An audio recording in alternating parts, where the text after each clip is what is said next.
Good morning, or depending on when you're watching this, good afternoon, good evening, or good night. My name's Ross, and as always told out of Voice of Radio.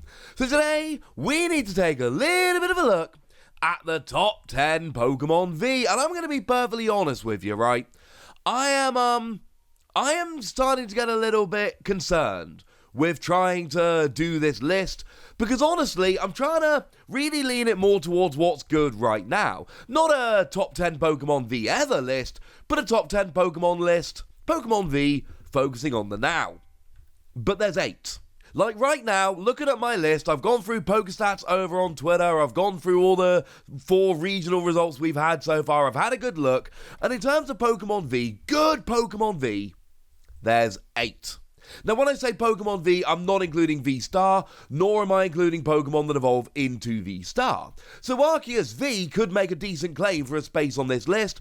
Arceus V is a great card because Trinity Charge for a double turbo energy, starts accelerating energy to your Pokemon V on turn 2. You could easily make an argument for Arceus V as one of the top Pokemon V right now.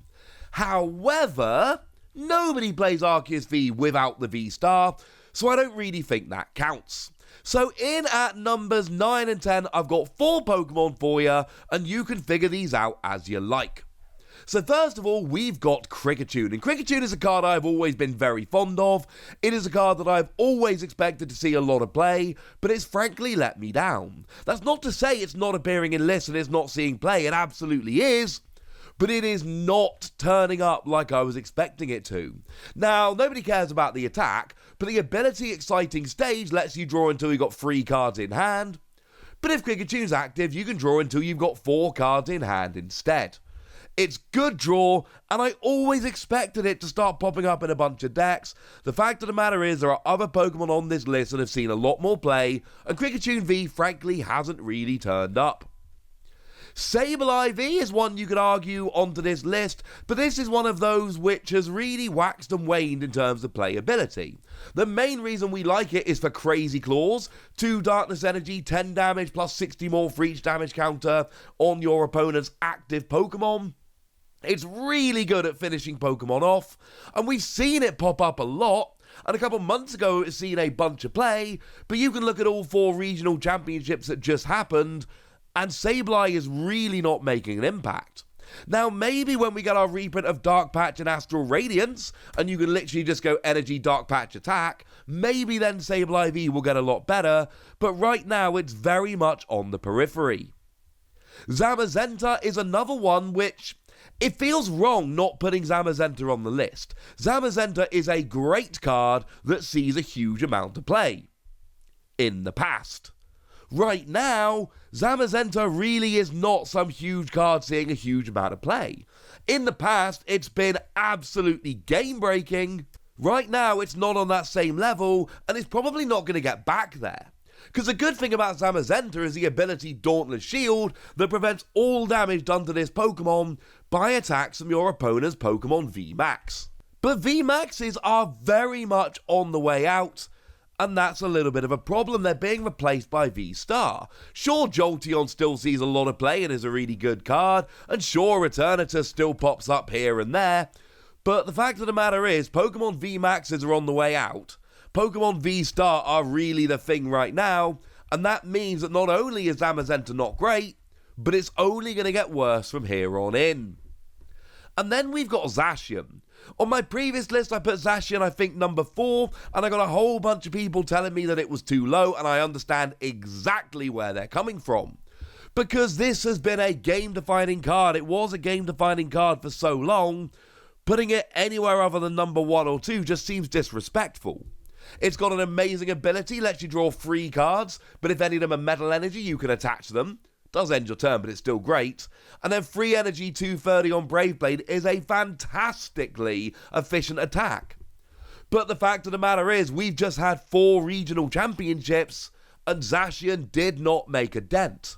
So how can I put it any higher than this if it's just had 4 opportunities to do well at big tournaments, and it didn't take any of them? So yeah, numbers 9 and 10 are a little awkward. But in at number 8, we've got Metacham. And Metacham is one of those cards which is good, but you also think that there's going to come a time where all of a sudden Metacham just crosses that line into absolutely ridiculously full-on broken. It's already starting to pop up as a one-off in a whole bunch of deck lists, and you've got to think this is only going to carry on as time goes by. Because you see, what it really does is it gives you extra turns. It's got the phenomenal Yoga Loop attack for just 2 energy, and this is a phenomenal candidate for double turbo energy, because it doesn't actually do any damage, so you don't do less damage because you're not doing damage to begin with. You're dropping 2 damage counters. And dropping 2 damage counters doesn't sound like a lot, because it's not. But if you KO a Pokemon, you get another turn. Now, you can't loop it. Ironically, it's called Yoga Loop, you can't loop it. You've got to take a turn off in between using it.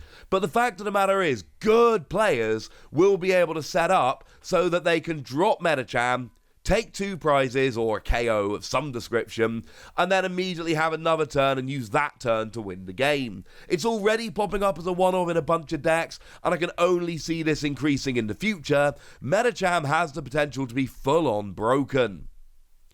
In at number 7, we've got Elegos, and I'm going to tell you right now, right off the bat, this might be too low.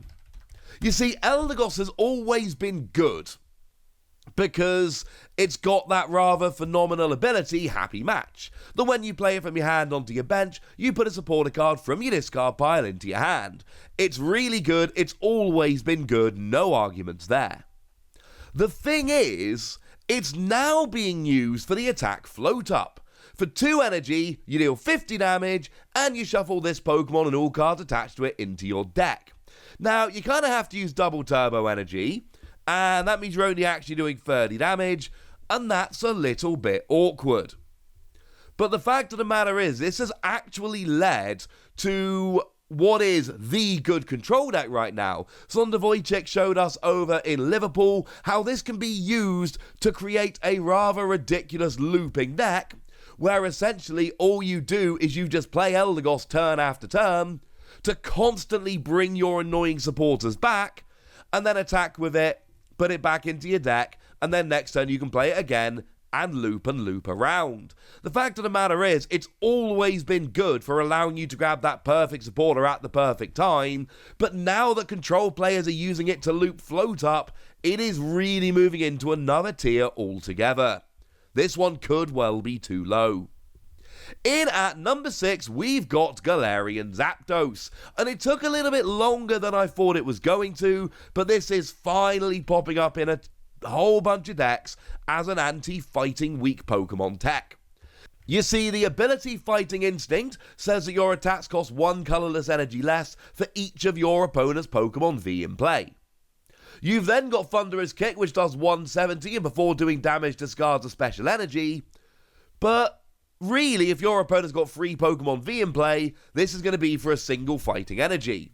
And the fact of the matter is that the best Pokemon around at the moment is Arceus V-Star, which happens to be weak to fighting and is easily KO'd by this. Even if they've got like a big charm on, you still easily get a KO. 340 of weakness is loads. And it will go and get a KO on Eternatus as well, if anyone's still playing that. And it will go and get a KO on Jolteon as well, and a lot of people are playing that. And it will go and get a KO on Gengar, and a lot of people are playing that. And the fact of the matter is, we are in a format right now with many very good fighting weak Pokemon, and this is a basic Pokemon that can often attack for a single energy and get KOs on this 2 or 3 prize fighting weak Pokemon. It really is that gosh darn good right now. In at number 5, we've got Suicune, but honestly, we could put Entei in here, and maybe Raikou as well. Now, to be perfectly clear, Suicune is the Pokemon right now that is seeing all the play. Suicune is the one that is finding its way into a bunch of decks. Suicune is the one which is topping tournaments. But I have seen Entei popping around here and there, and the fact of the matter is that Entei and Raikou are basically the same Pokemon. They've all got the fleet-footed ability that lets you draw a card if it's active, and they all do 20 damage plus 20 more for each bench Pokemon for just 2 energy. The difference largely here is Melody, Because, of course, Melody lets you attach a water energy from your discard pile to one of your Pokémon V. And although all of these Pokémon have an attack which works for a colourless and a coloured, i.e. water could be the colourless for either Entei or Raikou, it's clearly easier if we play this knowing that water energy is the only one we're ever going to need. So make no mistake about it, number 5 is Suicune. Suicune is number 5, but you do need to give a little bit of a shout out to the others. And for what it's worth, Magma Basin will allow you to accelerate an energy quite easily to Entei. And admittedly, you do have to take a couple of damage counters to do so, and that's annoying, but it's a stadium that sits in play and can be used every turn, rather than your one-off supporter for the turn, so it is something to absolutely bear in mind. But basically what you do here is you go and use the Lunacolo that also came around in Evolving Skies. That means your basic Pokemon do an extra 100 damage this turn, and if you're not getting a KO, you evolve into Lunacolo, then you are getting a KO, and it is a super powerful Pokemon that also just so happens to be extremely good because it draws you extra cards and gives you extra consistency. In at number 4, we've got Crowbar, and frankly, it hasn't rotated out, and it makes me feel weird putting Crowbar in at number 4. And the thing is, Crowbar is a phenomenal card, and Crowbar has never stopped being a phenomenal card. It's still got that absolutely stunning Dark Asset ability that lets you, when you bench it, draw until you have 6 cards in your hand. Nothing about that has changed. Crowbar V is still amazing in that regard. But we got another Pokemon who's higher up on this list, and there are a bunch of people playing Arceus, and Arceus V-Star's got that V-Star power, lets you search for any 2 cards, which means you're less reliant on stuff like this. There are a bunch of decks around playing stuff like Drizzile and Inteleon, which means you're far less reliant on a Pokemon like this. Crowbar never stopped being amazing, but with so many people playing stuff like Arceus and Inteleon, and other options which are arguably better, that really has pushed Crowbar out of favour. Now let's be clear, it's still number 4 on the list. It's still a phenomenal card. It still is great draw power. It's still seeing a bunch of play. And it's weird to put it at number 4 and spend pretty much the whole time talking about how it's gotten worse. But the fact of the matter is, this is a great draw ability, which puts it high up on the list. But it's not as relevant as it used to be, which pushes it down the list. In at number 3, we've got Galerian Moltres, and this is another Pokemon that is still absolutely relevant. You see, Galerian Moltres, it powers itself up. So what you have here is an ability that says once during your turn, you can attach a Darkness Energy from your discard pile to this Pokemon. It's lovely, Direflame Wings is great, although it is worth pointing out, even if you've got multiple Galerian Moltres, you can still only use one Direflame Wings ability. And you've then got an attack, free energy, 190, 30 to itself. It's fine, but it also easily one-hit KOs Mew V Max. And I keep talking about how Arceus is the best card in the game right now, because it probably is, but let's not sleep on Mew V Max and how good that is and how much play it's seeing. The fact of the matter is, this is a phenomenal counter to Mew V Max. Mew V Max is a phenomenal card that sees a huge amount of play, and you put that all together, and Galerian Moltres sees a ridiculous amount of play. And it's so good because it just sits there on the bench, it powers itself up, and then at some point it just comes out and KOs Mew. Although to be fair, 190 is a decent amount of damage, add a choice belt on there, you're up to 220, which is the key number to KO Pokemon V. So yes, it's a great counter for Mew, but it can just be a generally good Pokemon for taking out Pokemon V. In at number 2, we've got Luminion, and when I said we've got a better option than Genesect around right now, this is what I was referring to. The fact of the matter is, Luminion, borderline broken, and I adore Luminion. And it's kind of weird because who would have picked Luminion? And don't get me wrong, right? I am having an awful lot of fun using Finion on Super Pokemon Rumble at the moment. There's a slightly deep cut for you. But Luminion is not a hugely popular Pokemon. But it's got that ability that when you play it from your hand to your bench, you search for a supporter card, reveal it, and put it into your hand. It's Tapu Lele. And as soon as we saw this, we knew it was going to be great, because Tapu Lele was great. Or if you're a player who's been playing for a little bit longer, It's Jirachi EX. And as soon as we saw this, we knew it was going to be great because Jirachi was great. So yeah, it's that good. And the fact is, a lot of the time, being able to search out any supporter you like is going to be better than drawing until you got 6 cards in your hand. That's one of the reasons why Crowbar is so much less relevant than it used to be. Crowbar didn't stop being good, but go and look at a whole bunch of deck lists that came around from these regionals, and it's pretty clear that a lot of the player base prefer Luminion over Crowbar. And I'll be honest with you, most of the decks I'm playing right now, I've swapped out Crowbar for Luminion. I do generally just prefer it. And that means that in at number 1, we've got Genesect V. And most of you probably could have known this just from the beginning of the video. Most of you saw this coming. It's not a surprise, but it's not supposed to be a surprise. It's supposed to be an honest appraisal of the top 10 Pokemon V cards, and right now, there's nothing can hold a candle to Genesect. One of my favourite series I do on this channel is where I look at 3 Pokemon cards, which I'm fairly sure are never going to be printed again. 3 Pokemon cards which are so good, we're not going to have them again. And the last couple I've done, the comments just come up, what about Genesect? Well, I can't put Genesect on that list because it got printed less than 6 months ago. I cannot tell you we're never getting a card back when that card is less than 6 months old and it's just been printed by the current design team. But even with that borne in mind, I absolutely believe that it's too good. And I absolutely believe that in the future, this will be on that list. That I will be doing a video in the future telling you that Genesect was broken and is never coming back. Because it's got an ability, lets you draw until you have as many cards in hand as you have Fusion Strike Pokemon in play. So if you're doing this right, if you're having a good game, if you're drawing okay, and Genesect will make sure you're drawing okay, you draw until you got 6 cards in your hand.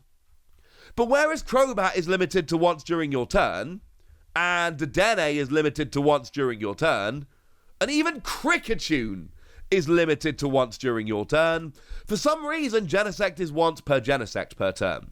So you can legit use this 4 times in your turn and draw 24 cards in your turn. It's ridiculous! Absolutely ridiculous. Then you've got Free Energy 210, which is a very efficient attack, and quite frankly, Genesect V is absolutely busted. It is a ridiculous card, and Fusion Strike decks are always going to be good, because Genesect V is too good of a draw engine. And right now, looking at pure Pokemon V, I'm not just saying Genesect is number 1, I'm saying there is nothing close, and I think in 5 years' time we're going to be looking back at Genesect and going, how was that not limited to once per turn, regardless of how many Genesect you've got? So there we go, ladies and gentlemen, that's your top 10 Pokemon V, and now it's over to you guys. Which of these Pokemon do you think are too high? Which do you think are too low? Although do remember, you can't just say a Pokemon is too high, tell me what you put over it, and you can't just tell me it's too low, tell me what you would put it over. And if you really want to make me happy, put a full top 10 list in the comment section, I would be delighted. Go nuts! Be nice! And then make sure you like this video, subscribe to this channel, follow me on Twitter at TheWasi, and Twitch for some live action at twitch.tv/PTCGRadio. If you want to support the channel, get some bonus podcasts and all that good stuff, head on over to patreon.com/PTCGRadio, where you can do exactly that. But by far the most important thing as always, look after yourselves till next time, would ya? Thank you very much for watching. My name's Ross, and you've been watching PTCG Radio.